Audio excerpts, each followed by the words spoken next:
લક્ષ્ય ન્યૂઝ, એક નજર, એક લક્ષ્ય. થાનગઢના આસપાસના વિસ્તારોમાં એક અદૃશ્ય શત્રુએ હાહાકાર મચાવ્યો છે. ગાયોમાં ફેલાયેલો ભયંકર લંપી રોગ, અબોલ જીવોની વેદના જોઈને થાનગઢના સેવાભાવીના હૃદય દ્રવી ઉઠ્યા.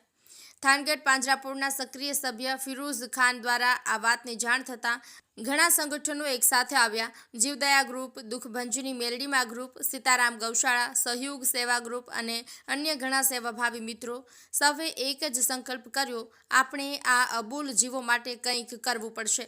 ડૉક્ટરની સલાહ લેતા તેમણે આયુર્વેદિક લાડુ બનાવવાનું સૂચન આપ્યું. આ લાડુ ગાયોની રોગપ્રતિકારક શક્તિ વધારીને તેમને લંપી વાયરસ સામે લડવામાં મદદ કરશે. આ વિચાર સૌને ગમ્યો. દુઃખભંજની મેલડીમાના મંદિર પરિસરમાં આ ભગીરથ કાર્યનો પ્રારંભ થયો. સેવાભાવી મિત્રો અને દાતાઓના સહયોગથી આ લાડુની સામગ્રી એકઠી કરવામાં આવી. તેમાં ખરવા મૂવાની ટેબ્લેટ્સનો પણ પાવડર, મેથી, કાળા મરી, લવિંગ, તજ, આદુ અને હળદર જેવા ઔષધીય ગુણો ધરાવતા પદાર્થોનો ઉપયોગ થયો. આ તમામ સામગ્રીને ગોળ, ઘી અને ઘઉંના ભડકા સાથે ભેળવીને પ્રેમ અને સેવા ભાવનાથી લગભગ 2000થી 2200 લાડુ તૈયાર કરવામાં આવ્યા હતા. આજે રાત્રે 9:30 આ મીઠાઈ રૂપી ઔષધિ લઈને થાનગઢના આ ગૌ રક્ષકોની ટીમ નીકળી પડી. તેઓ માત્ર લાડુ જ નહીં પણ અંધારામાં ગાયો અકસ્માતનો ભોગ ન બને તે માટે હાઈવે પરની ગાયોના ગળામાં રેડિયમ બેલ્ટ પણ બાંધ્યા હતા. આ કાર્ય માત્ર એક સેવા નહોતી પણ માનવતાનો એક સંદેશ હતો. ધર્મ, જાતિ કે પદથી ઉપર ઉઠીને માત્ર ગાય માતાની સેવા માટે ભેગા થયેલા આ યુવાનોની ટીમ ખરેખર પ્રશંસાને પાત્ર છે.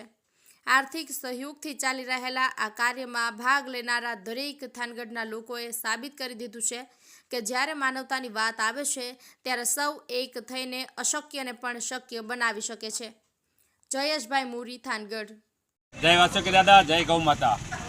આજે રોજ લંપી વાયરસની રક્ષણ માટેની જે આયુર્વેદિક લાડવા બનાવે છે એ વિતરણ માટે અહીંયા બધા સ્વયંસેવક મિત્રો પણ ભેગા થયા છે. એની સાથે સાથે રેડિયમ બેલ્ટ જે રોડ ઉપર જે રખડતી નિરાધાર ગાયોને જે છે એના અકસ્માત ન થાય એના માટે અમે અમારા ગ્રુપ બધા થાન સેવા ગ્રુપ તરફથી એક રેડિયમ બેલ્ટનું પણ સાથે સાથે આયોજન કરે છે, જેથી કરીને અત્યારે અંધારાની અંદર કે ચોમાસાની અંદર જે ગાયો રોડ ઉપર રખડતી હોય છે એને અકસ્માત ન થાય અને માણસ એને દેખી શકે એ માટે એક રેડિયમ બેલ્ટનું પણ આની સાથે સાથે લંપી વાયરસના લાડુની સાથે એ પણ અમે આયોજન કરેલ છે. સીતારામ, થાનગઢ અને આજુબાજુના વિસ્તારની અંદર અત્યારે હાલમાં લંપી વાયરસ નામનો એક જીવલેણ રોગ, અબોલ જીવ એટલે કે ગાયોની અંદર લાગુ પડ્યો છે. તો આ અબોલ જીવને રક્ષણ માટે થાનગઢ પાંજરાપોળના અમારા જીવદયા ગ્રુપના સભ્ય ફિરોઝ ખાનને ધ્યાનમાં આવતા તો ફિરોઝ ખાને અમને જાણ કરેલ અને જીવદયા ગ્રુપ, સહયોગ સેવા ગ્રુપ, દુઃખભંજની મેલડીમાં ગ્રુપ તેમજ સીતારામ ગૌશાળા ગ્રુપ, આ 4-5 ગ્રુપે ભેગા થઈ અને આ ભગીરથ કાર્ય કરવાનો સંકલ્પ કર્યો હજી 1 જ કલાક પહેલાં. અને તરત અત્યારે હાલમાં 10 મણથી ઉપર લાડુ બનાવવાના, આયુર્વેદિક લાડુ બનાવવાનું આયોજન કર્યું.